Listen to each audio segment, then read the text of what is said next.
बिस्मिल्लाहिर्रहमानिर्रहीम। Automatically column with को fit किस तरह से कर सकते हैं माइक्रोसॉफ्ट एक्सेल में कि हम टाइप करते रहें और उसका कॉलम ऑटो फिट डायरेक्ट होता रहे। तो कोई कॉलम में हम कोई टेक्स्ट एंट्री कम कर रहे हैं, कुछ नंबर ज़्यादा लिख रहे हैं, तो इस वजह से कोई कॉलम को हमें बार बार मैनुअल टिक करना पड़ता है। जिस तरह की दिक्कत आती है तो उसको सॉल्व किस तरह से करेंगे ये आज की इस वीडियो के अंदर देखने को मिलेगा। तो एडवांस में लाइक करें, जो फर्स्ट देखा चैनल को सब्सक्राइब कर लें। माइक्रोसॉफ्ट एक्सेल को ओपन करेंगे।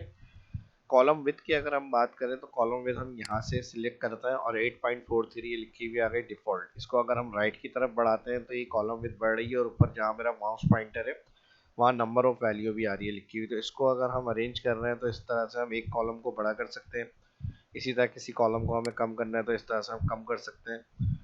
फिर किसी कॉलम को बड़ा रखना है, फिर किसी कॉलम को कम रखना है। तो ये बहुत टाइम कंज्यूमिंग ऑप्शन है। इस तरह से अगर हम टाइप कर रहे हैं, कोई डेटा एंट्री या डेटाबेस के ऊपर काम कर रहे हैं, तो हर बार हमें कॉलम में कोई टेक्स्ट ज़्यादा आ रहा है तो फिर हमें उसको अरेंज करना है या फिर हमें बढ़ाना है।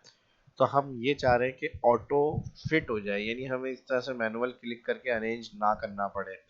तो पहली चीज़ तो ये जो डिफ़ॉल्ट हमारे पास कॉलम विद होती है इसको सेट करने के लिए, अब जैसे मैंने किसी कॉलम को कम कर दिया, किसी को बड़ा कर दिया, छोटा कर दिया, अब इसको हमें एक साथ सबको ये एक जैसे फॉर्मेट में लाना है जैसे जो डिफ़ॉल्ट होती है। तो इसको हम यहाँ से सिलेक्ट करेंगे इंटायर सिलेक्ट, और इसके लिए हम जाते हैं फॉर्मेट मेन्यू होम के अंदर और यहाँ दिया हुआ कॉलम विथ 8.43 मैंने बता दिया डिफ़ॉल्ट होती है। यहाँ टाइप करेंगे तो सारे कॉलम आपके एक जैसे होकर आ जाएंगे। अब बात आ जाती है कि इसको ऑटोमेटिकली ऑटो फिट किस तरह से करेंगे। तो ऑटोमेटिकली ऑटो फिट के लिए राइट क्लिक करेंगे शीट पे, यहाँ पर दिया हुआ है व्यू कोड।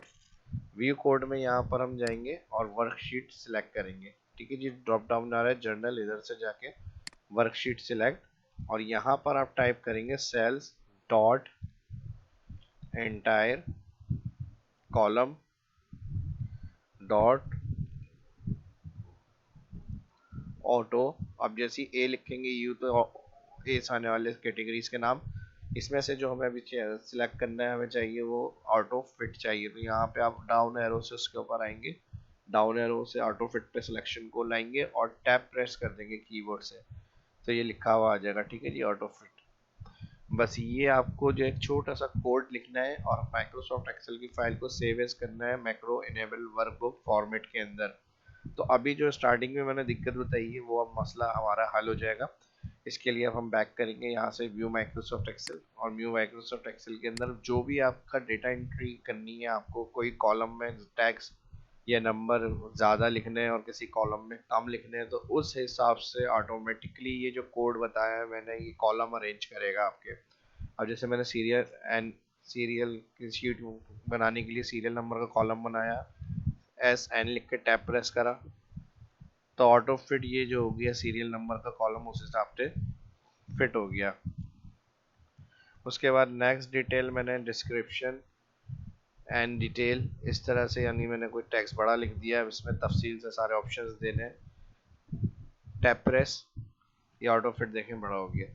अब इसकी कॉलम विथ जानने के लिए कि जितना टेक्स्ट है हिसाब से बड़ा है तो कितनी कॉलम विथ पे सेट है, तो यहाँ क्लिक करेंगे 18.29 और ये कितनी SN लिखा है सिर्फ हमने इसमें 2.43 और इसमें डिफ़ॉल्ट 8.43। तो ये ऑप्शन था जो कोड मैंने छोटा सा बताया, उसको टाइप करते हुए जब कोई बड़ा काम हम डेटा एंट्री का कर रहे हैं ज़्यादा कॉलम के अंदर, तो बार बार कॉलम को हमें सिलेक्ट करना ना पड़े या अरेंज करना कॉलम विथ को, तो इस तरह से आप उसको सेट कर सकते हैं। ठीक है जी, ऑटो फिट कॉलम विथ। और सेम यही प्रोसेस रॉ हाइट के लिए होता है, जैसे इस तरह आप रॉ हाइट कर रहे हैं तो यहाँ से आप ऑटो फिट के लिए जो कोड मैंने लिखा है उसमें रो हाइट का भी यूज़ कर सकते हैं ऑप्शन। ठीक है जी, ये काम करने के बाद के नेक्स्ट टाइम आपका ये काम करते रहे ऑटोमेटिक, तो देखिए अब इस तरह से आप एंट्रीज करेंगे तो ये ऑटो फिट, और जो कॉलम बड़ा होगा जिसमें टैग ज़्यादा लिख रहे हैं तो वो ऑटो फिट कॉलम बढ़ जाएगा इस तरह से। नेक्स्ट अब इसको हर दफ़ा ये यूज़ हो हमारा इसी तरह से, तो इसके लिए फिर हम क्या करेंगे, सेव एज, सेव एज में जाएंगे, यहाँ पर डेस्कटॉप पे मैं कर रहा हूँ और डेस्कटॉप पे यहाँ पर हम जो फॉर्मेट होगा यहाँ पर हम सिलेक्ट करेंगे मैक्रो इनेबल। ठीक है जी, यहाँ पर आ जाएगा मैक्रो इनेबल वर्कबुक फॉर्मेट। इसमें सेव करने से जो फॉर्मेट आपका होगा हर दफ़ा ये कॉलम फिट का एक्सेल में यूज़ कर सकते हैं आप इसको हर दफ़ा इसी तरह से। ठीक है जी, इसमें इस वीडियो में इतना ही शॉर्ट ट्रिक, उम्मीद करता हूँ कि पसंद आई होगी। इस हिसाब से लाइक होने चाहिए, ज़्यादा से ज़्यादा वीडियो को दोस्तों के साथ शेयर करें। मिलते हैं नेक्स्ट वीडियो में। अल्लाह हाफिज़।